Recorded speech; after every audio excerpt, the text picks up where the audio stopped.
In the vibrant village of Yumuik, where the yams grew as tall as men and the rivers flowed with life, lived a wrestler named Okoro. His muscles were like the roots of the ancient Iroko tree. His fame echoed through the 7 surrounding villages. Everyone knew that when the new Yam festival arrived, Okoro would be the one to claim the hand of the king's daughter, the radiant Princess Adana, whose beauty was said to rival the morning sun.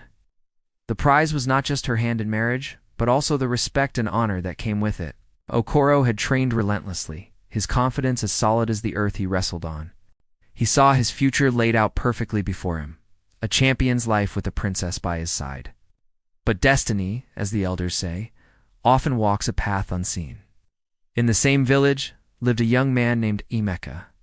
An orphan raised by the community, Emeka had no titles or land to his name. What he did have was a heart full of hope and a spirit favored by the ancestors. While Okoro trained his body, Emeka nurtured the land, prayed at the village shrine, and treated every elder with profound respect. He wasn't a wrestler by trade, but he possessed a wiry strength born from hard work and a clever mind that saw patterns others missed. He, too, admired Princess Adana, but from a distance, knowing his station made such dreams seem foolish. The day of the new Yam festival arrived, and the air buzzed with excitement. The drums beat like the heart of the village, and the crowd roared as wrestler after wrestler stepped into the circle, only to be tossed aside by the mighty Okoro. He was a force of nature, an unstoppable storm. Finally, only he remained, his chest puffed out with pride as he looked toward the king's throne. The crowd chanted his name, Okoro, Okoro, Okoro. The king, Ezomenka, was about to declare him the winner when a quiet voice cut through the noise. It was Emeka. He had stepped forward, not in arrogance, but with a humble request to challenge for the princess's hand. Laughter erupted from the crowd. Okoro scoffed, looking at the slender young man as if he were a mere fly. "You?" Okoro bellowed. "I will break you like a dry twig." But the king, a wise man who believed the gods spoke through the most unlikely of voices, saw something in Emeka's eyes, a quiet fire. He nodded slowly. "The challenge is open to all sons of Yumuik. Let them wrestle." The match began. Okoro charged like a raging bull, expecting to end it in seconds. But Emeka was like water. He flowed around Okoro's brute force, dodging and weaving. He wasn't trying to overpower the giant. He was using Okoro's own strength against him. The crowd fell silent, watching in awe.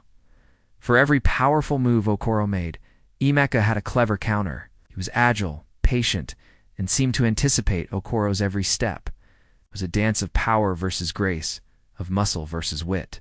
The sun began to set, casting long shadows across the wrestling circle. Okoro was growing tired, his rage and frustration clouding his judgment. He made one final, desperate lunge. In that split second, Emeka saw his chance.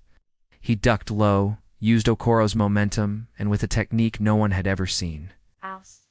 He twisted and brought the giant crashing down onto his back. A gasp, then a deafening roar swept through the village. The orphan had defeated the champion. King Omenka stood, his voice ringing with authority. "Let this be a lesson to all," he declared. "Strength is not just in the muscles, and a man's worth is not defined by his birth. The gods have spoken today. A man's destiny is not what he boasts, but what his character earns." Emeka, the humble orphan, won the hand of Princess Adana, not through brute force, but through humility, wisdom, and the favor of the very land he served. And Okoro, humbled and defeated, learned that true power lies not in being unbeatable, but in understanding the will of destiny. Thanks for watching. If you enjoyed this story, don't forget to like, share, and subscribe for more tales of wisdom and wonder. See you in the next video.